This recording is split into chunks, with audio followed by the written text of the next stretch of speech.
Welcome to the third education talk for the year. So today we've got Dr. Mihiri Silva with us today, and she's a senior lecturer in Paediatric Dentistry and the Director of Graduate Research at the Melbourne Dental School at the University of Melbourne. She's a clinician scientist fellow at the Murdoch Children's Institute and a consultant paediatric dentist at the Department of Dentistry at the Royal Children's Hospital. So pleasure to meet you. How are you doing? Good, thanks Nina. Thanks for having me. No worries. Alright, let's get started. So we've got a couple of topics we'll be going through today. So we're going to go through her journey specialising, her research, as well as three main topics. We've got managing caries in children, facilitating behavioural changes to prevent dental caries, and the Molar incisor hypo-mineralisation relationship with a new direction into research.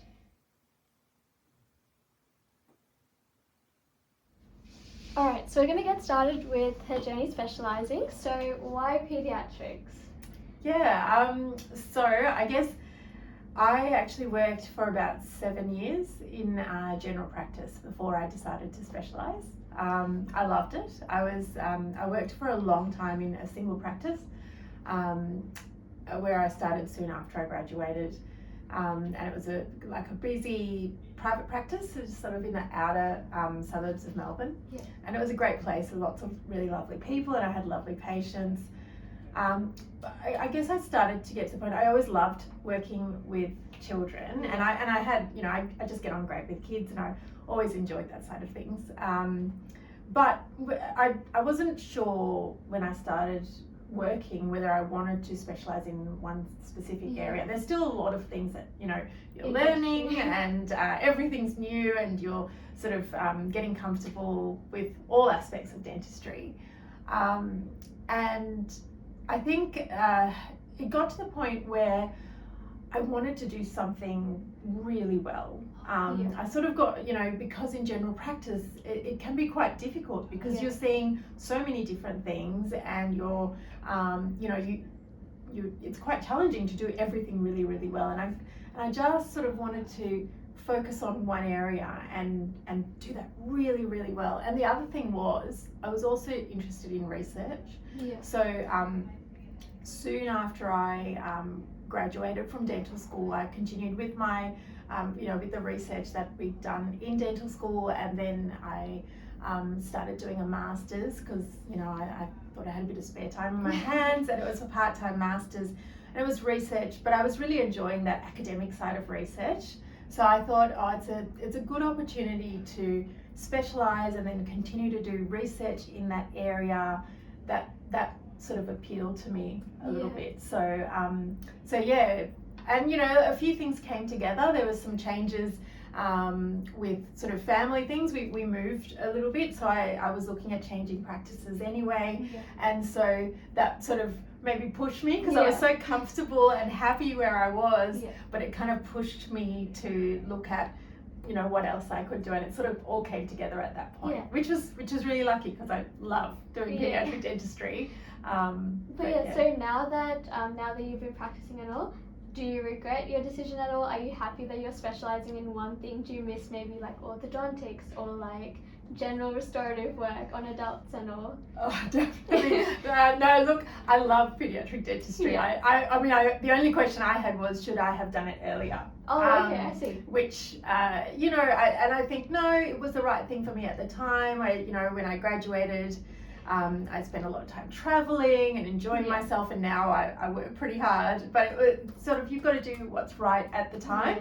And I think I'm a really big believer in that. So no, I definitely, the beautiful thing about paediatric dentistry and my work is that it is very diverse. I do, and paediatric dentistry is maybe the one specialty that allows you to do lots of different aspects of dentistry. So if you really love endo, you can do a bit of endo. If you if you love more restorative side, you can do that. If you like more orthodontics, you can do more of that. So I don't think that that's an issue. I definitely love treating children, maybe more than adults. It's good fun. I love all aspects of working with children, but also their parents. So a lot of paediatric dentistry is actually working with family units rather than just a child. I mean, that is your patient, but often it's that interaction, and I really enjoy that. Like, I like working with parents, and so I definitely absolutely no regrets. The question is, should I have done it earlier? I And guess. do you think that if someone is interested in paediatric dentistry, for example, in uni, do you think that we should have a couple of years working like privately or in a public setting before specialising? Or do you think if the passion's there, you should kind of go for it straight away? Absolutely, you should work first. So, and I think here at Melbourne, that's a requirement that you've worked for at least a couple of years. Yeah. As I said, I worked for about 6 or 7 years Yeah. before I specialised. The reason is that there's still, coming back to specialise is a big jump up. It, you really build on those skills. There's a lot of things that you master in those first few years. But if you're interested, I would also encourage you to kind of nurture that interest. There are lots of opportunities to get involved. And I think sometimes, and thinking back to my years in general practice, maybe I didn't use those opportunities as much. And it depends on where you are and who you're connected in with. You'll have different mentoring relationships with different kinds of, and we're really good at that. I think as a profession in terms of forming those individual connections, and it's usually, it might be the specialist in your network or the other dentist in your practice or whatever it is. But just blind reaching out is also okay. So I think, I love getting random emails, and I do, from various people, from students and from dentists out in the community who are, interested in either in research or specialising. And, we love to see that because we love, the field of paediatric dentistry generally, everyone doing it loves it, and so we love to see other people who are interested in it as well. So there are opportunities, whether it's being involved with the PED Society or going into observe, and varying roles. There's lots of different ways of getting involved. And some private paediatric dentists might have general dentists working in their practice. So there's lots and lots of different ways. It's quite broad. Yeah. So after you decided you kind of want to start paediatric dentistry, what was the process applying, and is there some sort of hours you need to get, volunteer work? What does it look like in general? Yeah, so I guess once you've decided, the first thing is to reach out. So don't be shy, don't be scared. Obviously be considerate and spend some time thinking about what you're going to say, but reach out and get to know the people. So I think that's the first thing.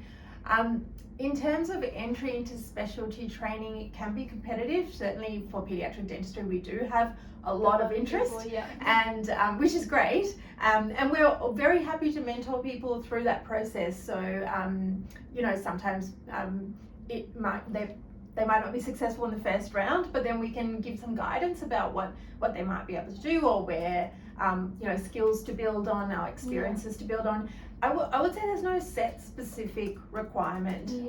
What we're looking for is a genuine interest in the specialty, some competence, and clearly the ability to undertake further study. It's an academic. It's the thing is, when you're specialising in dentistry, you're also doing a university qualification as well as honing your clinical skills and getting better, and you've got to do both. And there's a significant research part, there's time management, there's all of those things that you need to bring together. And so people bring different things, and we're always mindful that when we have a new batch of first year start, people will bring different experiences, and that's great. That's one of the strengths of specialising, that you do have people who, some people might be more interested in one aspect than the other, but then we also need to make sure that we are meeting those requirements to be a specialist as well. So it's that balance of making sure you're well-rounded and you are ticking off at that high level across all the different domains, but then of course we'll nurture if you've got a specific interest in one thing over another. Yeah, that's really interesting. So I was thinking, in terms of your experience doing research and all, how did that kind of start, and how are you finding it so far, especially since it's kind of coexisting with your clinical work as well? So I guess the research, like I said, I was interested in it. I mean, I kind of enjoyed my research project when I was a dental student. And then I continued on, so we published that, and then I sort of reached out and started a part-time master's, which fit in really well. So I was working, I think, 4.5 days in clinical practice, in private practice, and then I just did this kind of on that one day off a week initially, and then I kind of built up. I then, so then I specialised, and then after that I had my son, and then I started my PhD. So I finished my PhD about 5-ish years ago. Yeah, in research, paediatric dentistry research. That's right. Yeah. So it was about about child dental health. So I guess it was very much focused on pediatrics, and it was looking at whether sort of dental caries and enamel defects, and whether they're genetic or environmental, and what sort of tried to understand what influences very early in life might lead to tooth decay or enamel defects later in life. So then when that PhD was like kind of was transformative in a way, because I knew I liked research before I did my PhD, but it sort of really brought it together that I wanted to continue with research even after my PhD, which is actually can be hard, because it means that you have to, the best part of it is you think of questions, interesting questions, and as clinicians we're always thinking of questions, right? So we're never short of questions, because we want to treat our patients better, and so research lets you do that. But then you have to think about, well, how do I do this, answer these questions well? And am I at the right place? Do I have the right supports? Do I have the right expertise? I'm a dentist, I'm not going to know everything that I need to know to answer some of these questions. Who are the teams that I need to work with? And I've been very lucky because of my sort of position here with the Children's Hospital and the Murdoch Children's, and here at the Melbourne Dental School, kind of connecting all these like very clever people together to focus on dental health. And so the other thing is you need to kind of find some cash. So you need to apply for these research grants, which takes up a fair bit of time, and it's not the most fun thing to do, I must admit. And they are competitive and they're tough, but they allow you to then build a team and have other PhD students and research assistants and others, so that you can kind of do some really interesting stuff that might completely change the way we understand a condition, or how we manage it, or how we care for our patients, that sort of thing. I think you touched on a couple of different things there. So I was wondering what a typical week looks like with being a senior lecturer, doing research, clinical work. Just interested to see how everything kind of ties in together, because I'm sure they're pretty interconnected as well between all of them. Yeah, look, my week is a nightmare, really, and if it's not in my calendar, I don't know what I'm doing usually. The one day of the week that is pretty consistent is my Fridays, which is where except today, of course. But usually on a Friday, I'm at the Department of Dentistry at the Children's Hospital, where I'm seeing patients. It works like a hospital unit, so you have registrars, residents, and fellows and consultants, and so I'm there seeing my own patients, but also supervising our registrars and the patients that come in. We have emergencies, we have patients booked in, we have patients who usually have medical conditions or cleft and craniofacial conditions, and emergency trauma, and sort of facial cellulitis and those sorts of things that just walk in through the door. Range of stuff. So it's lots of stuff. It's a big unit. It's a great team, and we we have a wonderful team there doing some great work. So that's Fridays. The rest of the week tends to be a bit of a mishmash. So I have sometimes I lecture. So last week I did a lecture to our dental students on Molar incisor hypo-mineralisation, which we'll be going through today as well. I have a number of research students. So I have PhD students. Some of them are paediatric dentists or dentists, and one is an oral health therapist. And they're doing lots of different projects. So I supervise them. So I usually have like a weekly meeting with them. I also have my own projects. So I was very lucky to get some big funding from MRFF. So we do some other research. So I have some staff, and we're getting kids in who are 3 and 4 years of age. We're collecting spit and saliva and plaque and all sorts of things. So we need to look at our data and writing manuscripts and thinking about analysis and that sort of thing.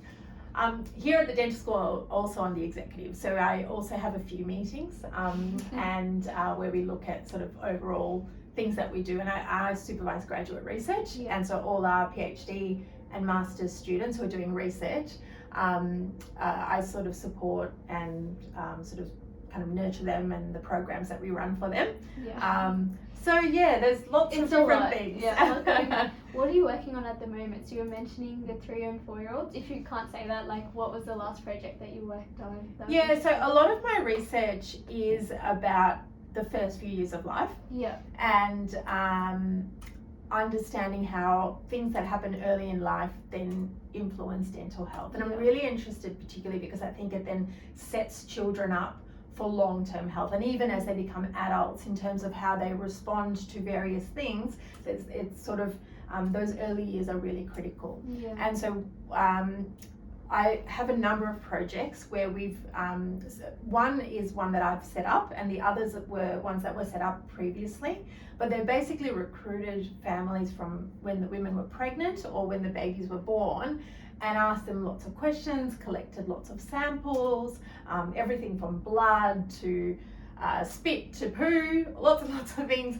and then looked at their dental health later. So we have a lot of kids coming in or who have recently had assessments.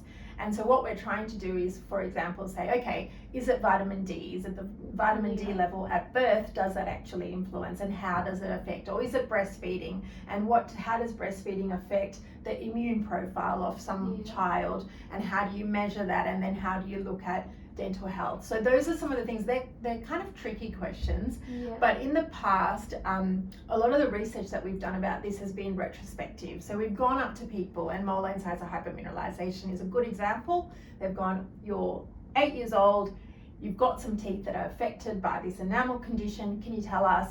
And they go to the mum and say, did you take any Panadol, or did you take antibiotics when you were pregnant with your baby? And it's very hard to remember that stuff, right? So the good thing with all of these studies that we're doing is that we've collected the data then, and now we're collecting them. They're hard studies to do because they take so much time and they take so much money and things to maintain those studies.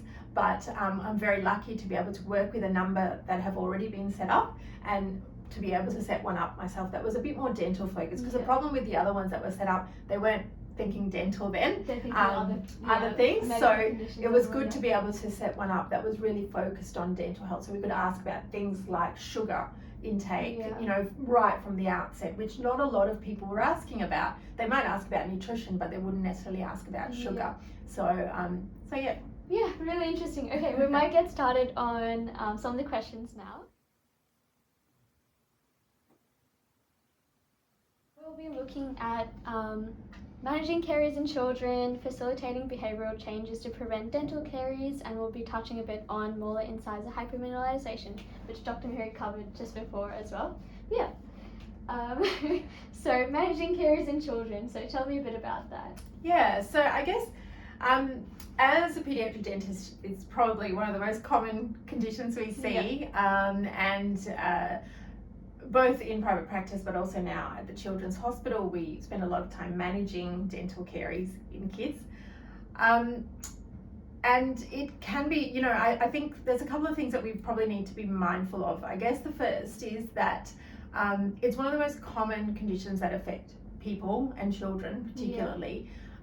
In Australia, the stats tell us that about 40% of school-aged children have tooth decay. About a third of kids in prep, so when they start school, have tooth decay. We don't know decay rates sort of before school because nobody really measures it, but we think it sort of increases with age.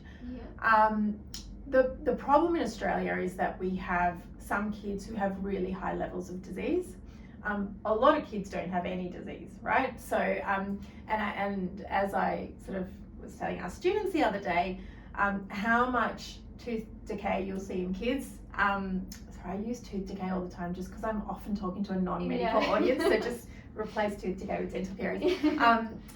So the amount of tooth decay you see might depend on where you're working. Like that's the reality of Australia, whether you're working publicly or privately, and the sort of the local area that you're working in as well. So some people might not see a lot, but then others will be kind of dealing with very high levels of dental caries, often in young children. So for us, as specialists, we see very young children with tooth decay, often as young as 2 or even less than 2, who have quite significant broken down teeth, and it's really difficult to manage. And I mean, I guess, you know, it's a topic that we could talk for about 6 months probably, and I'm guessing you don't have that amount of time. Not quite. But I guess, I guess the fundamentals are that it is mostly a preventable condition, right? And we're still sort of understanding that really well, but we know that the most common causes are, say, sugar and toothbrushing. So a big part of preventing tooth decay is kind of like the boring stuff that everybody knows, which is brushing teeth and not eating sugar. But it is important, and we know that it makes a difference. But what is hard is that often, and something that I'm learning, and it's an area that we're focusing on more with our research, is that those behaviours are really hard to change. And those behaviours are probably shaped by lots and lots of things. What we know is that education is just one part of it. So most parents, not everyone, but most parents will say that they know that they need to brush their kids' teeth. They might not be sure at what age they should start fluoridated toothpaste. They might not know little bits and pieces, but they get the basic idea that they should be helping their child brush their teeth. And most kids will know when they're in school age that they should be brushing their teeth, right? They also know that they shouldn't have sugar. They might not know that certain packaging, which looks healthy, actually has heaps of sugar, but they get the general idea. So I think one of the things is when I, you know, for a long time when I was working, I would tell people about tooth decay, and I would say, look, I'm really sorry, but you've got tooth decay because you're having sugar and it's doing this and it's changing the bugs, and then they make acid, and then they make holes in your teeth. And so for this process we need to change, and you need to stop having sugar. But what our research is telling us is that that's actually probably not going to be effective. And it's a great story and they're interested, and we should tell them, but the reality is that their behaviours is not just because they don't understand that how the process of how sugar, and new reasoning with them is probably not going to be enough. So what we're looking at is the different things that shape our behaviour, and sort of really working with families to support them to adopt healthy behaviours. So, and it's a very imprecise science. We still don't have good evidence in terms of what works, but often I'm talking to families about, well, you brush your teeth, you know, you brush your hair every morning. So try to make sure you brush your teeth when you brush your hair, or, you know, those sorts of things. So trying to support, but it is difficult to change behaviours, even though I think that we have a good opportunity, because often patients are quite connected, and they're engaged when they're talking to us. So we do have a good opportunity, but it is challenging. In terms of the actual management of dental caries, I mean, again, that's a really complex issue, and I think we're still, what's interesting is that our understanding of dental caries has changed dramatically, you know, in the last few years, and it's because DNA-based techniques have got much better. So we've been able to understand the changes in the bugs that make tooth decay, right? So we've understood the microbiome changes that happen, and that's led us to understand what triggers tooth decay and why it gets worse, and why we start to see cavitation, when is it reversible, and what can we do. And that's why we've had sort of improvements like the Hall technique, for example, which which have shown that it can be really effective way of managing dental caries. I think the thing that we haven't done well yet is to talk about how you apply all of that evidence, all of that ICDAS and ICCMS, and you look at individual lesions and you say, okay, this tooth could be managed this way, how we take all of that and then we put it into a patient or a child, right?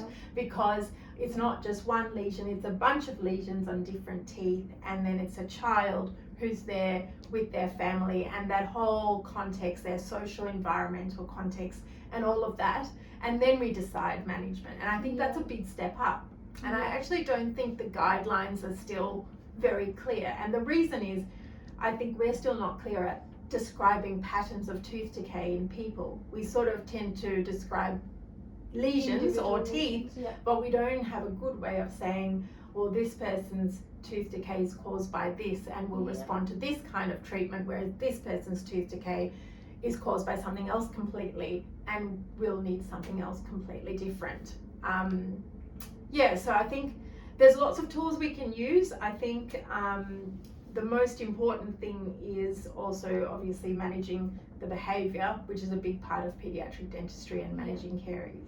Just a quick question. So I feel like education-wise, it's improved a lot compared to maybe 20, 30 years ago. Do you find that the rates of caries in children has gone down as a result? Or do you think it hasn't really made that much of a difference? Yeah, unfortunately, I think the evidence tells us that particularly in primary teeth, dental caries rates have not gone down. Yeah.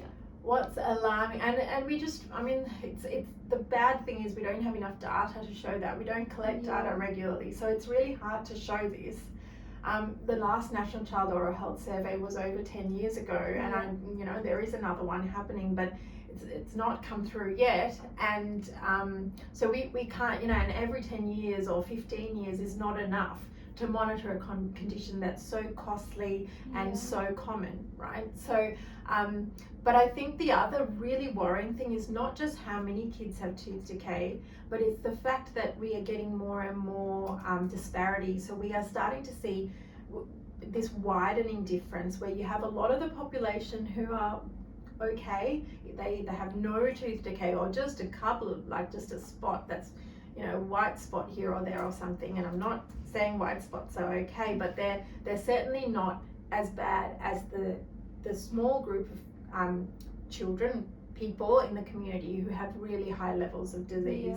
So that skewed distribution where, even the last National Oral Health Survey showed that about 80% of the decay in the population was concentrated within just 20%. So, and that's probably getting worse. So you have people who have a really tough time with it. They are really suffering the impacts, and we certainly see it in different places when they come in with pain and infection and so on. Yeah. Okay, I think we might go into our next topic. So, molar incisor hypo-mineralisation. So you kind of touched on it a bit at the start. Yeah. I was wondering if you could tell me a bit more about it as well. Yeah, absolutely. Look, it's one of those conditions that I think it was a big part of really pushing me to think more about specialising, because it's one of these conditions can be really difficult to manage in private practice. So, in general practice, sorry, not just private practice, because it's a developmental defect of enamel, right? And it's probably caused by a combination of genetics and environmental factors. We don't really know why. So a lot of my research is trying to understand why. There are lots of people around the world who are trying to study it, but we haven't got a really good idea just yet. The problem is that teeth that are affected, they go on to have problems. So they are weak and they can crumble and break down, and so then they can get decayed, and then they often need extensive treatment. But they're also quite, they can be quite sensitive, and they're almost hypersensitive. So kids find it difficult to brush their teeth. They might, avoid having cold things, but also annoyingly and frustratingly, these teeth seem to not respond as well to anaesthetic. And it's quite difficult when you're managing a child, and behaviour management is so important that you need to be confident that your local anaesthetic is working. And so with kids, there's always this kind of uncertainty, and so when you have these teeth that are not responding to LA, means things can rapidly spiral out of control and cause very stressful situations for all concerned. So that was one of the reasons why I was really interested in doing research into MIH. It's a condition that we're understanding better, but still not fully. We in terms of management, what's the right way of managing it, and are there ways to better deal with those effects that it has on children. So with the LA, so how comes to like an enamel problem? How does that relate to LA not working? Yeah, that's right, and we don't know. The couple of there's a couple of studies out there that we always refer to, and they're pretty old now. So there's some idea, there's some, I guess, belief and some evidence that there might be sort of increased innervation of these tissues, of teeth that are affected by MIH. There's also the idea that obviously there's this sort of increased porosity and movement in the tubules and so on, but we don't have a really good sense of why it doesn't work. I mean, anecdotally, I know, so often for these kids, I tend to use nitrous. I have good access to nitrous oxide sedation, so I tend to use that. But also, sometimes you need to use GA. But often these kids are kind of traumatized because they've gone through a few difficult experiences, and that's really affected their trust and image on dentists. Yeah, absolutely. Fair enough. So are these teeth more caries prone as well because of the fact that they're hypo-min? Yeah. Well, the short answer is yes. Because you can imagine anything that means the teeth crumble, they're sensitive. There's lots of reasons why they might develop caries. The problem is that there's some difficulty in actually quantifying that. So if I take it from a research perspective, it becomes a bit tricky. From a clinical obvious perspective, yes, it does. The tricky thing is that when these teeth break down, it's very hard for us when we're looking at a tooth to say if it's how much caries it's got. Has it got lots of caries, or is it just broken down because of the hypo-min? So it's sometimes a little bit hard to tease those two apart in terms of the evidence out there, and also the idea that if some of your teeth are really sensitive, maybe you're just not going to brush your teeth at all, it's a behavioural thing. So can it affect the other teeth as well? So the two things kind of fit together. Does that impact the permanent dentition quite a bit as well as a result, or is it mainly the primary dentition we're worried about? Because if they lose their teeth, then that's problems with like permanent teeth coming in and spacing and all of that. Right. So it's actually more common in the permanent dentition. So the condition MIH actually is a condition that only affects the permanent dentition, interestingly. So molar refers to the first permanent molars, and the first permanent molars have to be affected for that condition to be diagnosed. It's a bit tricky because we certainly know that other teeth can have very similar lesions. So if the incisors are affected and the back teeth and the first permanent molars are affected, we still say it's MIH. But then if it's a canine or a premolar, that doesn't fit in. So it's a bit random there. Yes, that's right. So we're still trying to, I guess, trying to understand it better.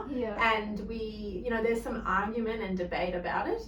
There is a related condition in the primary teeth, so we call that hypo-mineralised second primary molars. So that's the second primary molars only, and that's the only other condition that's sort of being described, the only other teeth. Somewhat linked, very much linked. The timing in terms of enamel formation of the two teeth kind of overlaps, so that might be why. But so it can, certainly we have seen it reported in second permanent molars, in canines, premolars, blah blah blah. So it probably does affect the other teeth, but it's not described that way. And so just for consistency, so that we know we're all talking about the same thing, we use this standard definition of MIH. Okay, thank you so much. All right, I hope everyone found the interview really helpful. So thank you so much for watching, and we'll see you next time.